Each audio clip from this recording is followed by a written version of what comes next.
بسم اللہ الرحمن الرحیم. میں ہوں ایس انصاری. یہ آپ ویڈیو سنیے.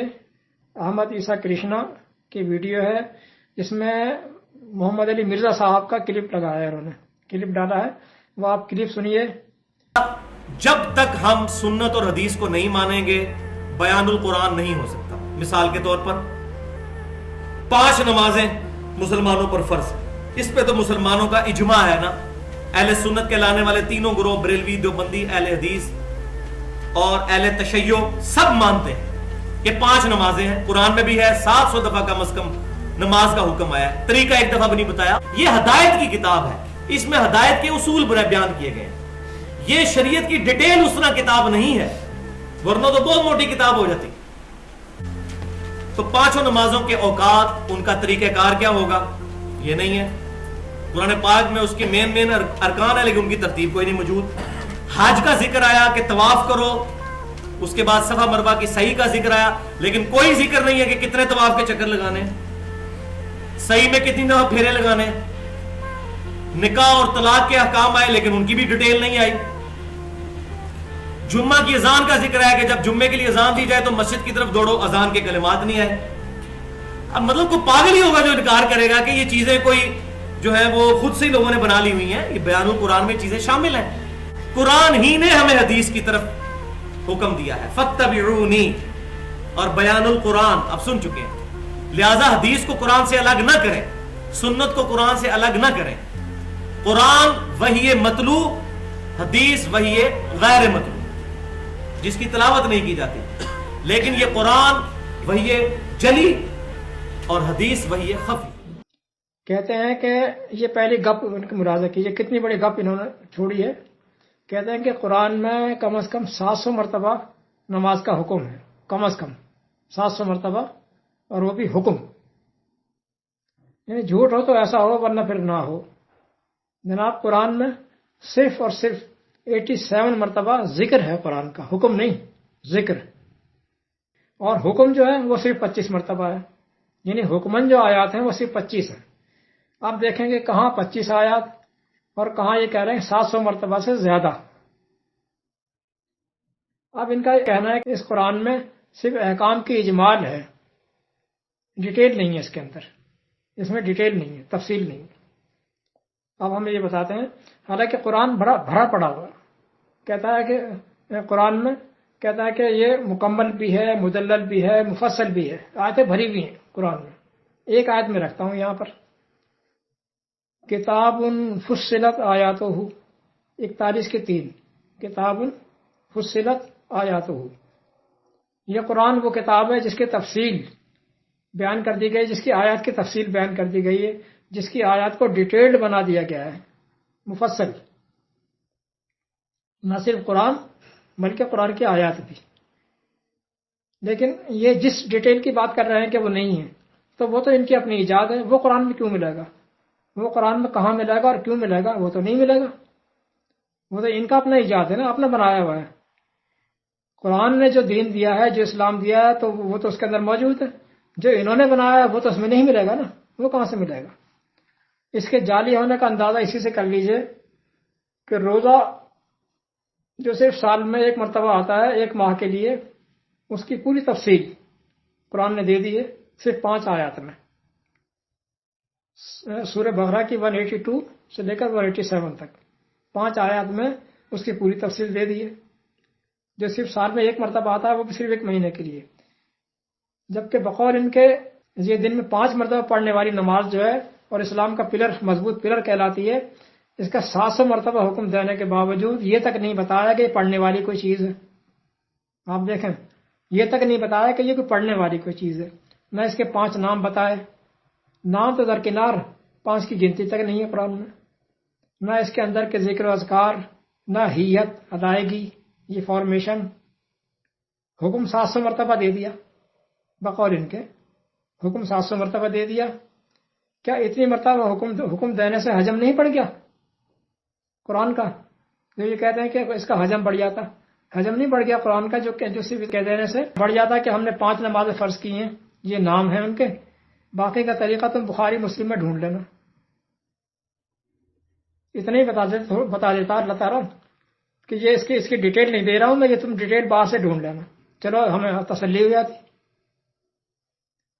اب آگے چلیے، آگے جو ان کی بونگیاں ہیں چھوڑی ہیں انہوں نے، کہتے ہیں کہ یہ قرآن وحی مطلوع ہے، حدیث وحی غیر مطلوع ہے جس کی تلاوت نہیں ہوتی۔ غیر مطلوع یعنی جس کی تلاوت نہ ہو، حدیث وہ ہے۔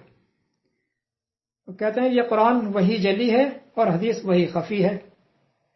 یہ اصطلاحات ان کی اپنی بنائی ہوئی ہیں، قرآن نے نہیں دی ہیں اصطلاحات یہ۔ ہاں قرآن کو وحی مطلوع کہا ہے اس نے۔ قرآن ہمیں پھر آگے کہتے ہیں قرآن ہمیں حدیث کی طرف بلاتا ہے، قرآن ہمیں حدیث کی طرف بلاتا ہے، یا واضح طور پر بتا دیجیے کہ فتبعونی میری اتباع کرو، یعنی محمد علیہ السلام کہتے ہیں کہ میری اتباع کرو۔ اب تفصیل میں آگے دیتا ہوں اس کی۔ اب ہم اس پر کچھ روشنی ڈالتے ہیں۔ قرآن تو جناب عالی یہ کہہ رہا ہے کہ یہ آیت سنیں ذرا غور سے، اولم یکفہم انا انزلنا علیک الکتاب یتلی علیہم ان فی ذلک لرحمۃ وذکری لقوم یؤمنون 29/51۔ کیا ان کو یہ کافی نہیں ہے کہ ہم نے آپ پر الکتاب نازل کر دی جس کی ان پر تلاوت کی جاتی ہے، جس کتاب میں یقیناً رحمت ہے اس قوم کے لیے جو اس پر ایمان لائے۔ یہاں اس کتاب کا ذکر کر کے کہتا ہے کہ یہ کافی ہے، سفیشینٹ ہے، یہ اس کا ہونا کافی ہے، اور وہ قرآن ہے وہی مطلوع یتلی علیہم۔ دیکھیں لفظ آ گیا نا، یتلی جس کی تلاوت کی جاتی ہے، وہی مطلوع۔ تو پھر یہ غیر مطلوع وہی کہاں سے آ گئی؟ اس کا بھی تو بتایا نا کہیں سے۔ یہ قرآن تو وہی مطلوع ہو گیا، اور قرآن کہہ رہا ہے کہ یہ وہی مطلوع ہی کافی ہے، یہ کتاب ہی کافی ہے جو ہم نے نازل کی ہے اور جو وہی مطلوع کی طرح سے نازل کی گئی ہے، یہ کافی ہے۔ پھر وہ کہاں سے آ گئی آپ کی والی غیر مطلوع والی؟ وہ تو دکھائیں نا۔ کیا قرآن کہیں کہہ رہا ہے وہی غیر مطلوع کا بتایا کہیں اس نے؟ اور پھر یہ وہی جلی اور وہی خفی کی اصطلاحات کہاں سے گھڑ لیا آپ نے؟ یہ تو نہیں ہے قرآن میں، کہیں بھی نہیں ہے۔ جھوٹ پر جھوٹ بولے چلے جا رہے ہیں۔ اب آتے ہیں ہم فتبعونی، یہ ذرا اہم چیز ہے، اس کو سمجھیے گا۔ فتبعونی میری اتباع کرو، یہ اتباع کیا ہے؟ یہ پہلے آپ آیت سن لیجئے، قل ان کنتم تحبون اللہ فاتبعونی 3/31 3:31۔ آپ کہہ دیں، یعنی اے نبی آپ کہہ دیں کہ اگر تم اللہ سے محبت کرتے ہو تو میری اتباع کرو۔ دیکھیں بات تو کلیئر۔ اب سمجھنا یہ کہ اتباع کرنی کس کی ہے؟ آیا کہ نبی کی ذات کی کرنی ہے یا نبی کے مینر کی کرنی ہے، یہ سمجھنا ہے۔ اتباع کا لفظ تو کلیئر ہو گیا، لیکن یہ اتباع کرنی کیسے ہے؟ ذات کی اتباع ہے یا سبیل کی اتباع ہے، مینر کی؟ ذات کی اتباع میں تو غلطی کا امکان ہے، ایک شخص بھی نہیں جو غلطی سے پاک ہو، یعنی پورے قرآن کریم میں کوئی نبی ایسا نہیں ہے جس سے کوئی غلطی نہ ہوئی ہو اور قرآن نے بیان نہ کیا ہو۔ ہر شخص غلطی کرتا ہے، شخصیت تو غلطی سے پاک ہو ہی نہیں سکتی۔ یہ بات ایک اصولی طور پر بتا دی گئی قرآن کے اندر۔ دیکھیں یہ بڑی اہم آیت ہے۔ آیت تو ساری اہم ہوتی ہیں، لیکن کچھ آیات ہوتی ہیں وہ زیادہ کنسنٹریشن چاہتی ہیں۔ وہ قرآن کہتا ہے کہ قل ان ضللت فانما اضل علی نفسی وان اهتدیت فبما یوحی الی ربی 34/50 34:50۔ یہ آیت ہے بار بار پڑھنے والی، نکالیں اور پڑھیں۔ کیا کہتا ہے؟ قل، اے نبی آپ کہہ دیجئے کہ اگر میں گمراہ ہوا، ان ضللت، اگر میں گمراہ ہوا، فانما اضل علی نفسی، تو وہ گمراہی میری ذات کی ہے، علی نفسی میرے ذات کے بل پر، میری خود کی، میری اپنی غلطی، علی نفسی۔ وَإِنِ اهْتَدَيْتُ، اور اگر میں ہدایت پر رہا، گامزن رہا، فَبِمَا يُوحَىٰ إِلَيَّ رَبِّي، تو اس وحی کی بدولت جو میرا رب مجھ پر کرتا ہے، بات بالکل کلیئر کر دی اس آیت میں کہ ذات کو الگ کر دیا اور وحی کو الگ کر دیا۔ ذات الگ، وحی الگ۔ ذات سے غلطی کا امکان، وحی میں غلطی کا امکان نہیں۔ گویا کہ وحی ذات سے ایک الگ چیز ہے، وحی کو ذات پہ چسپا نہ کریں۔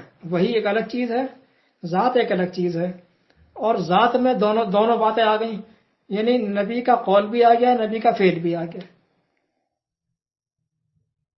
قولی طور پر بھی کوئی بات کر سکتے ہیں، غلط ہو گئی، انسان ہے نا۔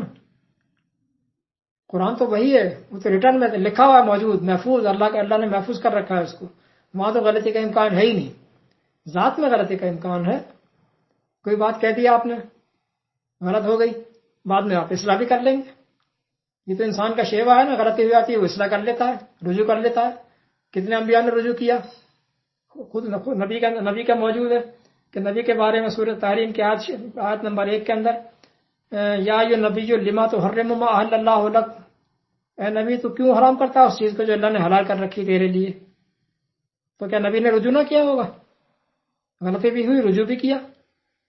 لہذا ذات میں تو غلطی کا امکان ہے، وہی میں غلطی کا امکان نہیں ہے، اور ذات میں دونوں چیزیں آ گئی، قول بھی آ گیا، فعل بھی آ گیا۔ کوئی کام غلط ہو گیا، بعد میں کسی صحابی نے کہا یا رسول اللہ آپ یہ کر رہے تھے، بس وہ غلطی سے ہو گیا مجھ سے، انسان ہے نا، غلطی تو ہونی ہے، وہی میں غلطی کا امکان نہیں۔ اسی بات کو کلیئر کیا اس آیت میں 34 کی 50 میں، یہ بڑی اہم آیت ہے یہ۔ اب آئیے اتباع کس کی کرنی ہوگی؟ قل، پھر قل آ گیا، قل انما اتبع ما یوحی الی من ربی، 7/203 203 7 کی 203۔ اے نبی آپ کہہ دیجئے انما، صرف اور صرف، حرف اثر ہے انما، جب آتا ہے تو صرف پیدا کرتا ہے لفظ حسر۔ انما اتبع، میں تو صرف اتباع کرتا ہوں، کس کی؟ ما یوحی الیہ، اس وحی کی جو مجھ پر کی جاتی ہے، من ربی، میرے رب کی طرف سے، میں تو اس کی اتباع کرتا ہوں، یعنی میں وحی کی اتباع کرتا ہوں صرف۔ آئیے نبی کا مینر آ رہا ہے سامنے، 7/203۔ دیکھیں کہ قرآن کل آ گیا، اور اے نبی آپ کہہ دیں کہ میں تو صرف اس کی پیروی کرتا ہوں جو مجھ پر میرے رب کی طرف سے وحی کی جاتی ہے، یعنی یہ نبی کا مینر آ گیا، طریقہ آ گیا اتباع کا، یعنی آپ بھی وحی کی اتباع کا، آپ جو ہے وحی کی اتباع کیا کرتے تھے، یہ آپ کا طریقہ کار ہمارے سامنے آ گیا، مینر آ گیا۔ اور وہ اتباع کس کی ہے؟ ھذا کتاب انزلناہ مبارک فاتبعوہ، اور وہ کتاب ہے جو مبارک کتاب ہے جو ہم نے نازل کی ہے، بس تم سب اس کی اتباع کرو۔ یہ آگے 6 کی 155۔ دیکھیں جناب، لہذا سرکل یہ بنا کہ شخصی اتباع نہیں ہے، شخصی اتباع میں غلطی کا امکان ہے، وحی کی اتباع ہے۔ نبی بھی صرف وحی کی اتباع کیا کرتے تھے، ہم بھی صرف وحی کی اتباع کر رہے ہیں، اور وہ وحی کی اتباع ہے قرآن کی اتباع، وہ اتباع ہے قرآن کی۔ یہ 3-4 آیات سے بات کلیئر ہو گئی ہے۔ اب نبی کی اتباع سمجھ میں آ گئی کہ نبی صرف وحی کی اتباع کیا کرتے تھے، ہر معاملے میں وحی کی اتباع، اگر کوئی غلطی ہو جائے تو رجوع کر لینا، لیکن اتباع وحی کی۔ ذات کی اتباع میں غلطی ہو سکتی ہے، ذات کی اتباع نہیں، لہذا ہم بھی یہی طریقہ اپنائیں کہ ہر معاملے میں وحی کی اتباع کریں، تو یہ نبی کی اتباع ہو جائے گی۔ نبی بھی یہی کرتے تھے نا، ہم بھی وہی کریں، نبی بھی یہی کرتے تھے، ہم بھی وہی کریں، وہی کی اتباع کریں۔ 34-50 کو بار بار پڑھیے۔ وحی کی اتباع الگ ہے، ذات کی اتباع الگ ہے۔ ذات کی اتباع میں غلطی کا امکان ہے، قول و فعل دونوں اس میں آ جاتے ہیں۔ باقی رہ گئی کرشن صاحب کا جو بیان ہے، یہ آپ چاہیں تو سنیں، چاہیں تو نہ سنیں۔ یہ 100 باتیں صحیح کرتے ہیں تو اس میں ایک اتنا بڑا جھوٹ ملا دیتے ہیں کہ جو ساری وہ رد ہو جاتی ہے۔ جہاں تک مولویوں کی تردید کر رہے ہیں نا، یہ بالکل درست کر رہے ہیں۔ مولوی کی جو تردید کر رہے ہیں، ان کے اسلام کی جو تردید کر رہا ہے یہ کہ ٹوٹل جعلی اسلام ہے، یہ بالکل ٹھیک کہہ رہا ہے، لیکن آخر میں جا کے پھر اس نے جو ہے نا گڑبڑ شروع کر دی ہے۔ اور عیسیٰ کرشنا کا جو ہے وہ میں آٹوپسی کرتا رہتا ہوں، بہت ساری ویڈیو لگائی ہیں میں نے، اور بھی لگاتا رہوں گا انشاءاللہ۔ یہاں میں نے یہ محمد علی مرزا کے لیے جو ہے یہ ریکارڈ کیا ہے۔ والسلام۔